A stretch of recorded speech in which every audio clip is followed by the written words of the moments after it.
শীতের সকালে যদি এরকম গরম গরম পরোটা থাকে, হেলদি আর টেস্টি, তাহলে তো আর কোনো কিছুরই দরকার হয় না।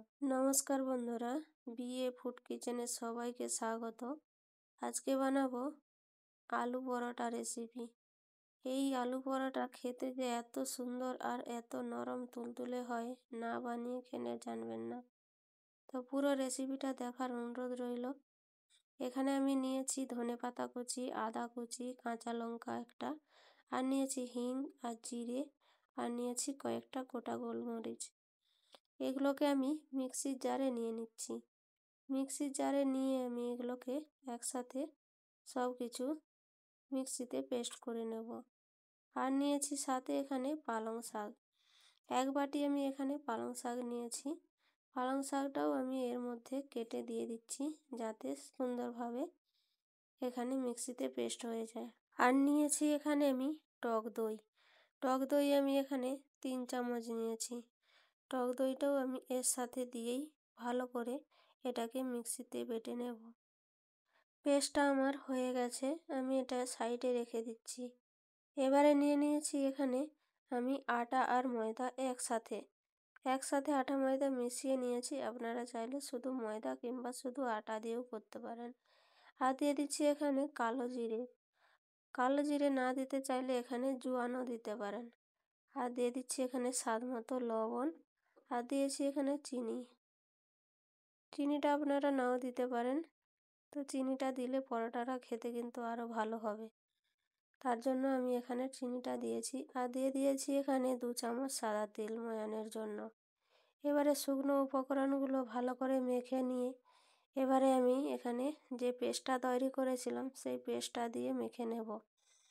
পুরো পেস্টটা দিয়েই আমি এটাকে মেখে নেব। যদি জলের দরকার হয় তো তখন মিক্সির জারটা ধুয়ে অল্প করে জল দিয়ে এটাকে আমি ভালো করে মেখে নিয়েছি। দেখুন, খুব বেশি পাতলা করা চলবে না, আর খুব বেশি কিন্তু শক্ত করলেও হবে না। মিডিয়াম করে এটাকে ঢাকা দিয়ে আমি 10 মিনিট রেখে দেব রেস্টের জন্য। এদিকে একটা আমি পাত্রে নিয়ে নিয়েছি লবণ, ধনেপাতা, পেঁয়াজ কুচি আর চিলি ফ্লেক্স, আর নিয়েছি এখানে ভাজা জিরের গুঁড়ো, আর নিয়েছি এখানে চাট মশলা। এবারে নিয়ে নিচ্ছি এখানে 2টো সিদ্ধ করা আলুটাকে আমি গ্রেট করে নিয়ে নিচ্ছি। আপনারা চাইলে আলুটা এমনি ম্যাশ করেও নিয়ে নিতে পারেন। তো গ্রেট করে দিলে মেশাতে ভালো হয়, এর মধ্যে কোনো রকম লাম্পস থাকে না। এবারে সব কিছুকে ভালো করে আমি হাতের সাহায্যে মেখে নিচ্ছি। আলুটা আপনারা কড়াইয়ে রসুন পেঁয়াজ ভেজেও তৈরি করতে পারেন। তো আমি এখানে কাঁচাই সব কিছু ব্যবহার করেছি। তো যেহেতু আমি পরোটার মধ্যেও আমি মশলা অনেক কিছু দিয়েছি, তাই আর আমি এখানে আলুটা সেরকম কোনো কিছু করলাম না, আমি সাদাই রেখেছি। আপনারা চাইলে অন্য কিছুরও পুর ব্যবহার করতে পারেন এখানে। এবারে আমি আটাটা নিয়ে নিয়েছি 10 মিনিট পর।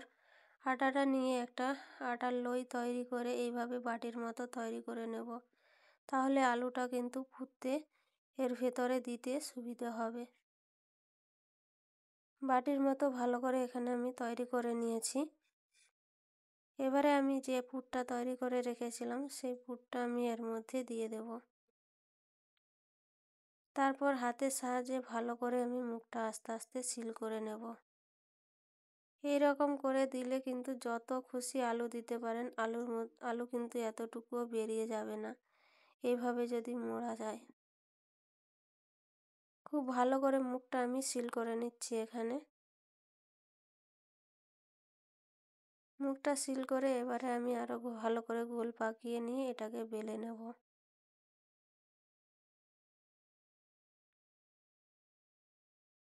এখানে আমি আটা নিয়ে নিয়েছি, আটার মধ্যে আমি এটাকে বেলে নেব। হাতে প্রথমে একটু আটা নিয়ে এইভাবে রেখে তারপর প্রেস করে তারপর আমি এটাকে বেলে নিচ্ছি সুন্দরভাবে। আলু কিন্তু এতটুকুও বেরিয়ে যাবে না এইভাবে যদি করা হয়।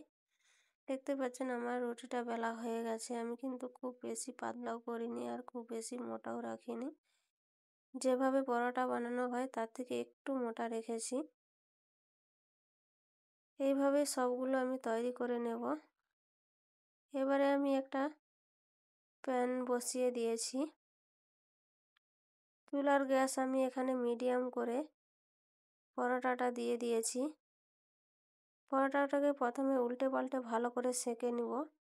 তারপর তেল দিয়ে আমি এখানে ভেজে নিচ্ছি। আপনারা চাইলে এখানে ঘি দিয়েও ভেজে নিতে পারেন।